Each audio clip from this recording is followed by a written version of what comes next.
মৰমৰ ছাত্ৰ-ছাত্ৰীসকল তোমালোক সকলোকে আমাৰ এই চেনেললৈ পুনৰবাৰ স্বাগতম জনাইছোঁ। আজি মই তোমালোকৰ বাবে লৈ আহিছোঁ কামৰূপ ডিষ্ট্ৰিক্টৰ ক্লাছ 10ৰ প্ৰি বৰ্ড এক্সামৰ 2024-25 চনৰ ছ'চিয়েল ছায়েন্সৰ কুৱেশ্যন পেপাৰখনৰ আনচাৰখিনি ভিডিঅ'টি তোমালোকে শেষলৈকে চাই থাকিবা। প্ৰথম প্ৰশ্নটো চোৱা, 1 নম্বৰটো প্ৰশ্নটো আছিল যে মাকুৱাৰা শব্দৰ অৰ্থ কি? মাকুৱাৰা যিটো শব্দ আছে এই শব্দটোৰ অৰ্থ হৈছে মৃতকৰ শোধ। অপশ্যন ডি হ'ব correct answer, tomb.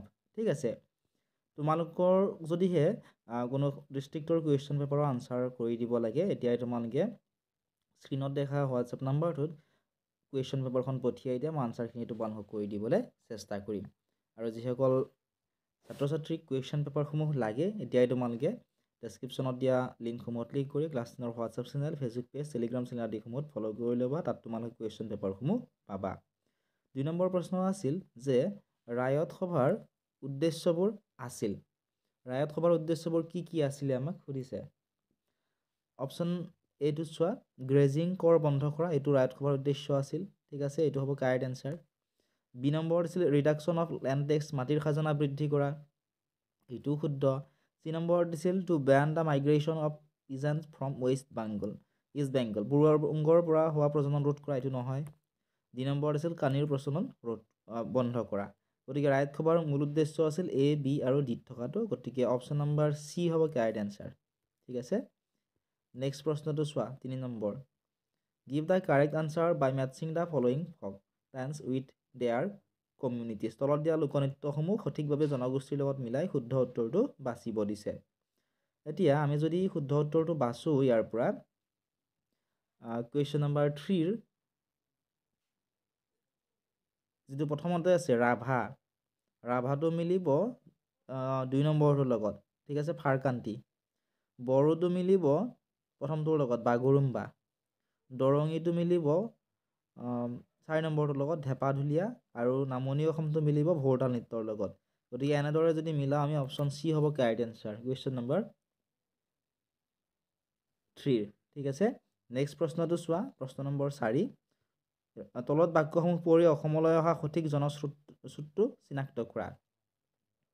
Question number 4ৰ তোমালোকে ইয়াতে অপশ্যনবিলাক চোৱা।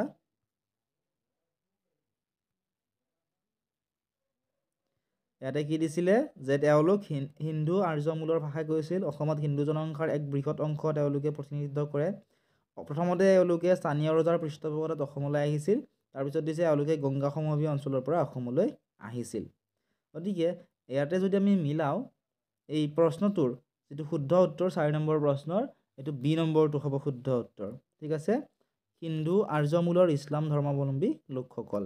নেক্সট চোৱা, 5 নম্বৰ প্ৰশ্নটো। ইয়াত বিবৃতিত কি দিছে, ভাৰতবৰ্ষ এখন সমাজবাদী ৰাষ্ট্ৰ, এইটো শুদ্ধ। ঠিক আছে, 5 নম্বৰৰ এইটো শুদ্ধ হয়, ভাৰতবৰ্ষ এখন সমাজবাদী ৰাষ্ট্ৰ। নেক্সট দিছে আমাক কাৰণটো দিছে, ভাৰতবৰ্ষৰ উৎপাদনৰ আহিলাসমূহৰ জাতীয়কৰণ হ'ব আৰু জাতীয় আয়ৰ সম বিতৰণ হ'ব। ইয়াতে থকা এই কুৱেশ্যন নম্বৰ 5ৰ যিটো কাৰেক্ট আনচাৰ, এইটো হ'ব অপশ্যন নম্বৰ এ, কাৰণ এ আৰু আৰ দুয়োটাই শুদ্ধ আৰু আৰ এৰ শুদ্ধ বৰ্ণনা। নেক্সট প্ৰশ্নটো চোৱা, প্ৰশ্ন নম্বৰ 6। 6 নম্বৰ প্ৰশ্নটো আছিল, প্ৰথমতে বিবৃতি দিছে, অৰ্থাৎ এছাৰচনত দিছে, সচিবালয় হ'ল ৰাষ্ট্ৰসংঘৰ প্ৰাণকেন্দ্ৰ স্বৰূপ। ইয়াতে এইটো শুদ্ধ। নেক্সট কাৰণ দিছে, সচিব প্ৰধানজনক নিৰাপত্তা পৰিষদৰ অনুমোদনৰ ক্ৰমে সাধাৰণ সভাই নিয়োগ কৰে। গতিকে কুৱেশ্যন নম্বৰ 6ৰ কাৰেক্ট এনচাৰ অপশ্যন এ হ'ব, কাৰণ এ আৰু আৰ এছাৰচন আৰু ৰিজন দুয়োটাই শুদ্ধ আৰু ৰিজনটো এছাৰচনৰ শুদ্ধ বৰ্ণনা। নেক্সট প্ৰশ্নটো চোৱা, 7 নম্বৰ প্ৰশ্ন। How many articles are there in the UN charter? ৰাষ্ট্ৰসংঘৰ চনদত মুঠ কিমানটা অনুচ্ছেদ আছে? ৰাষ্ট্ৰসংঘৰ চনদত থকা মুঠ অনুচ্ছেদৰ সংখ্যা হৈছে 111টা। অপশ্যন নম্বৰ বি হ'ব কাৰেক্ট এনচাৰ। নেক্সট প্ৰশ্ন চোৱা, 8 নম্বৰ। ৰাষ্ট্ৰীয় মানৱ অধিকাৰ আয়োগৰ সদস্যসকলক কোনে নিযুক্তি দিয়ে? ৰাষ্ট্ৰীয় মানৱ অধিকাৰ আয়োগৰ সদস্যসকলক নিযুক্তি দিয়ে, কুৱেশ্যন নম্বৰ 8ৰ কাৰেক্ট এনচাৰ অপশ্যন বিটো হ'ব, ভাৰতৰ ৰাষ্ট্ৰপতিয়ে, by the president of India. Next question চোৱা, 9 নম্বৰ। 2015-16 চনৰ তথ্য মতে অসমৰ আটাইতকৈ দীঘল ৰাষ্ট্ৰীয় ঘাইপথ কোনটো? 2015-16 চনৰ তথ্য মতে অসমৰ আটাইতকৈ দীঘল যিটো ৰাষ্ট্ৰীয় ঘাইপথ, সেয়া হৈছে 37 নং ৰাষ্ট্ৰীয় ঘাইপথ। অপশ্যন নম্বৰ ডি হ'ব কাৰেক্ট এনচাৰ। নেক্সট হয় কুৱেশ্যন নম্বৰ 10 তলৰ ঘটনা প্ৰবাহবোৰ ঊৰ্ধ্বক্ৰমত সজোৱা ঊৰ্ধ্বক্ৰমত যিহেতু আমাক সজাব কৈছে ইয়াৰে অপশ্যন বি হ'ব কাৰেক্ট এনচাৰ কাৰণ চোৱা প্ৰথমতে আছে চম্পাৰণৰ স্থানীয় ঘটনা নেক্সট আছে পূৰ্ণ স্বৰাজ দাবী তাৰপিছত আছে চৌৰি চোৰাৰ ঘটনা আৰু শেষত হ'ব ভাৰত স্বাধীন আইন অপশ্যন বি হ'ব শুদ্ধ উত্তৰ নেক্সট চোৱা 11 নম্বৰ প্ৰশ্ন ইণ্ডিয়ান অপিনিয়ন নামৰ বাতৰি কাকতখনৰ মূল উদ্দেশ্য আছিল ইণ্ডিয়ান অপিনিয়ন নামৰ যিখন বাতৰি কাকত আছিল এই বাতৰি কাকতখনৰ মূল উদ্দেশ্যটো কি আছিল কুৱেশ্যন নম্বৰ 11ৰ কাৰেক্ট এনচাৰ হ'ব অপশ্যন নম্বৰ বি2 অন্যায় আৰু অবিচাৰৰ বিপক্ষে সংগ্ৰাম কৰা এই কাকতখনৰ মূল উদ্দেশ্য আছিলে নেক্সট হোৱা 12 নম্বৰ প্ৰশ্ন তলৰ অংশ দুটা মিলাই শুদ্ধ বিকল্পটো আমাক বাছিব দিছে এতিয়া তোমালোকে চাই যোৱা ইয়াত চনসমূহ দিয়া আছে আমি যদি ভালদৰে মিলাও তোমালোকে মিলাই ল'বা মই ইয়াত আনসাৰটো তোমালোকক কৈ দিছোঁ কুৱেশ্যন নম্বৰ 12ৰ ইয়াতে তোমালোকৰ ডি নম্বৰটো হ'ব কাৰেক্ট এনসাৰ তোমালোকে মিলাই চাবা এ নম্বৰটো 4 লগত মিলিব বি নম্বৰটো 3 নম্বৰটোৰ লগত চি2 2 নম্বৰৰ লগত আৰু ডি2 1 নম্বৰৰ লগত নেক্সট হোৱা 13 নম্বৰ কুৱেশ্যন ইউৰোপ মহাদেশৰ দক্ষিণত থকা সাগৰ কেইখন হ'ল ইউৰোপ মহাদেশৰ দক্ষিণত থকা সাগৰ কেইখন সুধিছে গতিকে কুৱেশ্যন নম্বৰ 13ৰ কাৰেক্ট এনসাৰ হ'ব অপশ্যন নম্বৰ চি2 ভূমধ্য সাগৰ কাস্পিয়ান সাগৰ আৰু কৃষ্ণ সাগৰ নেক্সট হোৱা 14 নম্বৰ কুৱেশ্যন দক্ষিণ আমেৰিকাৰ মাটিকালিৰ ফালৰ পৰা আটাইতকৈ বৃহৎ দেশখন হ'ল দক্ষিণ আফ্ৰিকাৰ মাটিকালিৰ পৰা আটাইতকৈ বৃহৎ দেশখন হৈছে ব্ৰাজিল অপশ্যন বি হ'ব correct answer next 15 number question চোৱা আচাৰ চনত দিছে অৰ্থনৈতিক বিকাশ হ'লেই অৰ্থনৈতিক উন্নয়ন হৈছে বুলি ক'ব নোৱাৰি কিন্তু অৰ্থনৈতিক উন্নয়ন হ'ব লাগিলে অৰ্থনৈতিক বিকাশ হ'ব লাগিব আৰ ৰিজন কি দিছে চোৱা অৰ্থনৈতিক উন্নয়ন অৰ্থনৈতিক বিকাশৰ অংশ মাত্ৰ তো কুৱেশ্যন নম্বৰ 15ৰ কাৰেক্ট এনসাৰ অপশ্যন চি2 হ'ব কাৰণ এছাৰচন আৰু ৰিজন দুটাই শুদ্ধ আৰু কিন্তু এছাৰচন ৰিজনটো এছাৰচনৰ শুদ্ধ বিৱৰণী নহয় গতিকে অপশ্যন বি হ'ব এই কুৱেশ্যনটোৰ কাৰেক্ট এনসাৰ নেক্সট হোৱা 16 নম্বৰ প্ৰশ্ন মুদ্ৰাৰ ক্ৰমবিকাশৰ প্ৰথম স্তৰটো সুধিছে তো মুদ্ৰাৰ ক্ৰমবিকাশৰ প্ৰথম স্তৰটো তোমালোকে পাইছা কি আছিলে বাৰ্টাৰ চিষ্টেম অৰ্থাৎ বিনিময় প্ৰথা নেক্সট প্ৰশ্ন আছিল ব্যক্তিগত সত্যাগ্ৰহ আন্দোলনত প্ৰথমে গ্ৰেপ্তাৰ বৰণ কৰা সত্যাগ্ৰহীজন কোন ব্যক্তিগত সত্যাগ্ৰহ আন্দোলনত প্ৰথমে গ্ৰেপ্তাৰ বৰণ কৰা সত্যাগ্ৰহীজন আছিলে আচাৰ্য বিনোৱা ভাবে কুৱেশ্যন নম্বৰ 17ৰ কাৰেক্ট এনসাৰ অপশ্যন বি হ'ব নেক্সট কুৱেশ্যন নম্বৰ 18ত এইখিনি আমাক মিলাব দিছিলে ঠিক আছে তোমালোকে চাই লোৱা এইখিনি যদি আমি মিলাও তেতিয়াহ'লে কুৱেশ্যন নম্বৰ 18ৰ কাৰেক্ট যিটো আনসাৰ সেয়া হ'ব বি নম্বৰটো কাৰণ এ নম্বৰটো 2 নম্বৰটোৰ লগত মিলিব বিটো 3 নম্বৰৰ লগত চিটো 4 নম্বৰৰ লগত আৰু ডিটো 1 নম্বৰটোৰ লগত গতিকে অপশ্যন বি হ'ব কাৰেক্ট এনসাৰ নেক্সট প্ৰশ্ন চোৱা 19 নম্বৰ ভাৰতবৰ্ষৰ মুঠ উৎপাদনৰ কিমান শতাংশ প্ৰাকৃতিক গেছ অসমে উৎপাদন কৰে ভাৰতবৰ্ষৰ মুঠ উৎপাদনৰ অপশ্যন এ হ'ব শুদ্ধ উত্তৰ প্ৰায় 25% প্ৰাকৃতিক গেছ অসমে উৎপাদন কৰে প্ৰশ্ন নম্বৰ 20 গান্ধী মহাৰাজৰ জয় এই ধ্বনিটো অসমৰ কোনটো আন্দোলনৰ সময়ত দিয়া হৈছিল এই যে ধ্বনি আছে গান্ধী মহাৰাজ কি যে এই ধ্বনিটো কোনটো আন্দোলনৰ সময়ত দিয়া হৈছিল এই ধ্বনিটো দিয়া হৈছিলে নন কোঅপাৰেশ্যন মুভমেণ্ট অৰ্থাৎ অসহযোগ আন্দোলনত অপশ্যন নম্বৰ সি হ'ব কাৰেক্ট এনসাৰ নেক্সট প্ৰশ্ন চোৱা কি দিছে আহোম শাসন ব্যৱস্থাত মঠ মন্দিৰ ঘৰ দুৱাৰ আদি নিৰ্মাণ কাৰ্য চোৱা চিতা কৰিবলৈ দায়িত্ব দিয়া বিষয়াজন হ'ল আহোম শাসন ব্যৱস্থাত মঠ মন্দিৰ ঘৰ দুৱাৰ আদিৰ নিৰ্মাণ কাৰ্য চোৱা চিতা কৰিবলৈ দায়িত্ব দিয়া বিষয়াজন আছিলে চাংৰুং ফুকন অপশ্যন এ হ'ব কাৰেক্ট এনসাৰ নেক্সট চোৱা কুৱেশ্যন নম্বৰ 22 ইয়াতে আমাক সুধিছে যে তলৰ কোনকেইটা অৰ্থনৈতিক ভূগোলৰ অধ্যয়নৰ পদ্ধতি হয় সুধিছে কুৱেশ্যন নম্বৰ 22 ইয়াতে থকা এইটো হয় আঞ্চলিক পদ্ধতিটো হয় তাৰপিছত তন্ত্ৰ বিশ্লেষণ পদ্ধতিটো হয় আৰু নীতি নিয়ম পদ্ধতিটো হয় গতিকে অপশ্যন নম্বৰ বি হ'ব কাৰেক্ট এনসাৰ কাৰণ অপশ্যন বি দিয়া আছিলে 1 3 and 4 are correct নেক্সট হোৱা কুৱেশ্যন নম্বৰ 23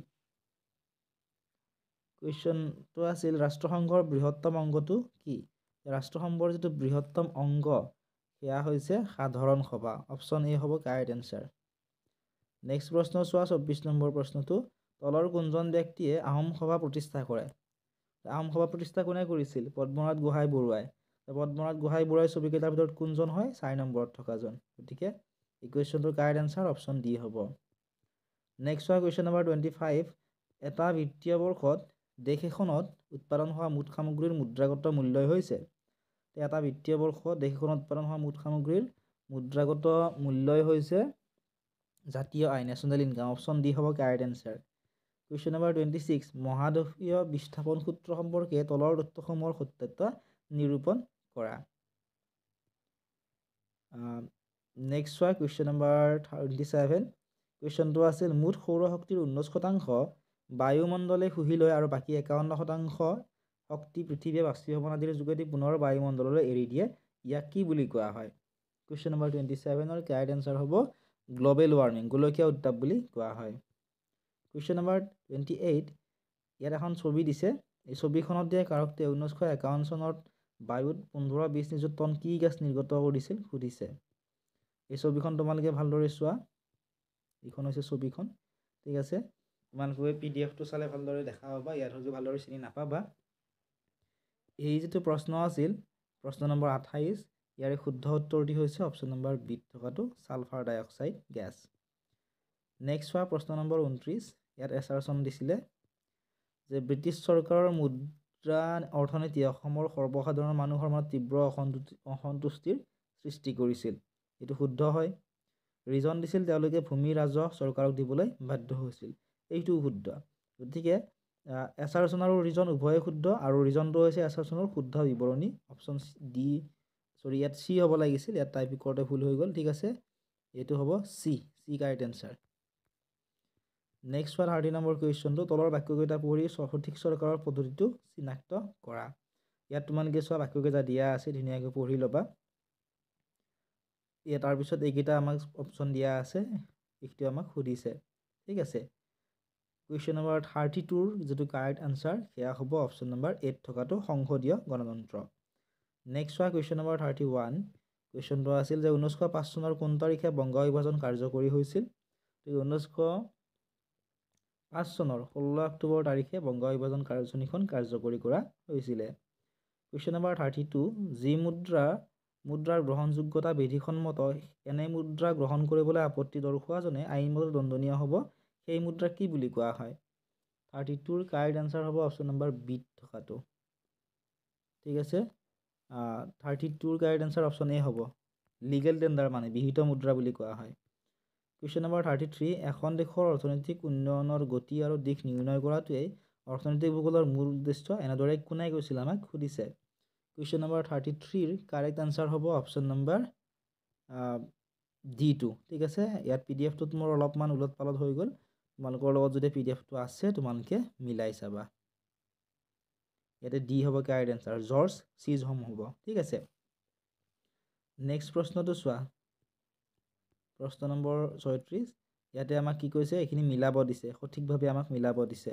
কুৱেশ্যন নম্বৰ 34ত যদিহে আমি সঠিকভাৱে মিলাওঁ, ঠিক আছে, 1 নম্বৰটো মিলিব 3 নম্বৰৰ লগত, তাৰপিছত তোমালোকৰ বিটো মিলিব 4 নম্বৰটোৰ লগত, এইটো 4 নম্বৰ, তাৰপিছত চিটো মিলিব 2 নম্বৰটোৰ লগত, আৰু ডিটো মিলিব 1 নম্বৰটোৰ লগত।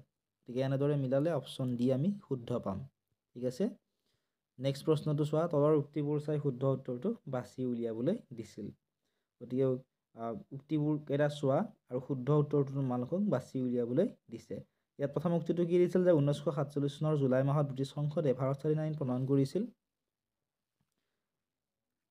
তাৰপিছত নেক্সট দিছিলে আমাক 1947 চনৰ 15 আগষ্টত ভাৰত আৰু বাংলাদেশে স্বাধীনতা লাভ কৰিছে। গতিকে ইয়াত থকা 1 নম্বৰটো শুদ্ধ আৰু 2 নম্বৰটো অশুদ্ধ, গতিকে এই কুৱেশ্যনটোৰ অপশ্যন চি হ'ব কাৰেক্ট এনচাৰ। নেক্সট প্ৰশ্নটো চোৱা, তলৰ বিকল্পসমূহ সঠিকভাৱে মিলাব দিছিলে। এইটো যদিহে আমি ভালদৰে মিলাওঁ, তোমালোকে চোৱা 1 নম্বৰটো মিলিব 3টোৰ লগত, মহীশূৰ উপান্ত হ'ব প্ৰায় 200 মিটাৰ।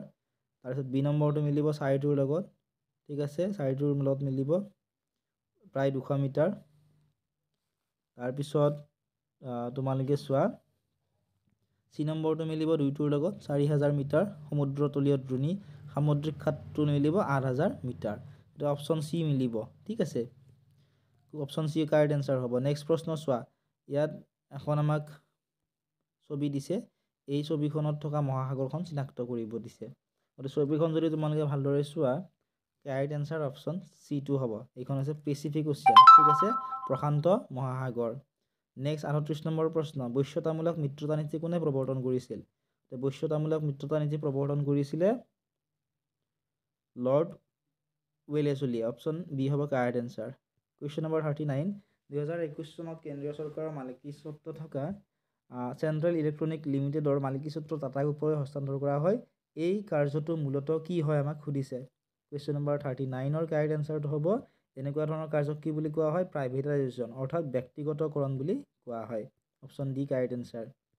কুৱেশ্যন নম্বৰ 40 তলৰ অংশ দুটা মিলাই শুদ্ধ বিকল্পটো বাছি উলিওৱা।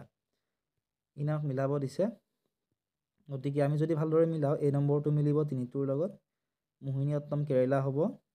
বি নম্বৰটো 4 লগত মিলিব ভাৰত নাট্যম তামিলনাডু। কুচিপুড়িটো মিলিব 4 নম্বৰটো বি নম্বৰটো 3টোৰ লগত মিলিব। কুৱেশ্যন নম্বৰ 42 বিটো 4 লগত মিলিব, চিটো মিলিব 2টোৰ লগত, ঠিক আছে, আৰু ডিটো মিলিব 1 নম্বৰৰ লগত, গতিকে অপশ্যন বি হ'ব কাৰেক্ট এনচাৰ। কুৱেশ্যন নম্বৰ 41 ভাৰতলৈ প্ৰৱেশ কৰা বিভিন্ন জনগোষ্ঠীসমূহৰ তলত দিয়া কোনটো ক্ৰম শুদ্ধ। কুৱেশ্যন নম্বৰ 41ৰ তোমালোকে ভালদৰে যদি চোৱা অপশ্যন চি হ'ব কাৰেক্ট এনচাৰ, ঠিক আছে, কাৰণ অপশ্যন চিত কি দিছে চোৱা নিগ্ৰোসকল দিছে, তাৰপিছত অষ্ট্ৰিক গোষ্ঠী, তাৰপিছত মংগোলীয় গোষ্ঠী, তাৰপিছত নাৰ্ডিক গোষ্ঠী। Option C correct answer. Question number 42 Phulaguri Dhewa কেতিয়া হৈছিল। ফুলগুৰি ধাৱা হৈছিলে 1861 চনত, ঠিক আছে।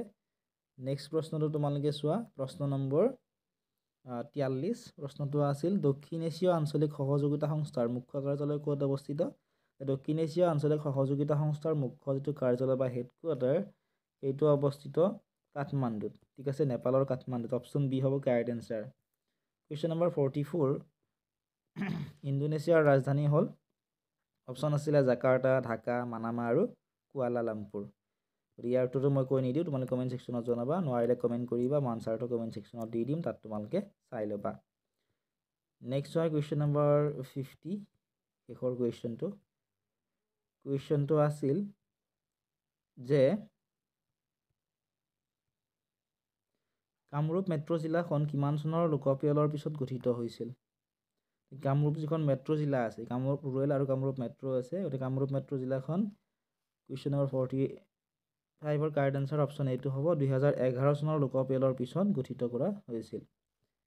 এইখিনি আছিল আজিৰ এই ভিডিঅ'টি। যদি ভিডিঅ'টো চাই ভাল পাইছা ভিডিঅ'টো লাইক কৰি দিয়াৰ লগতে চেনেলটো ছাবস্ক্ৰাইব কৰি দিবলৈ নাপাহৰিবা।